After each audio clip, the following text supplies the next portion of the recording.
बिस्मिल्लाहिर्रहमानिर्रहीम अल्लाहुम्मा सल्लि अला मुहम्मदिन व आले मुहम्मद वाजिल फरजहुम व सहलन मखरजहुम।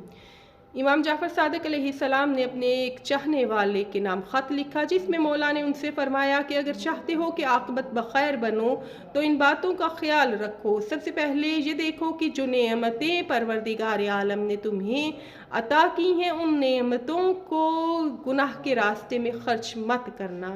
फिर मौला फरमाते हैं कि अल्लाह के हलीम होने पे मगरूर मत हो जाना, क्योंकि परवरदिगार आलम हलीम है, सत्तारुल अय्यूब है। ये मत समझ लेना कि तुम कामल व अकमल हो, बल्कि आजिज़ी व इनकिसारी से रहना।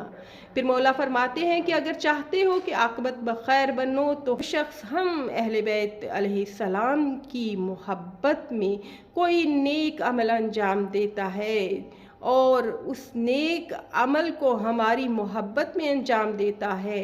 वो नेक अमल दूसरों का ख्याल रखना भी हो सकता है, किसी को खाना खिलाना भी हो सकता है, किसी को तालीम देना भी हो सकता है, किसी का ख्याल रखना भी हो सकता है।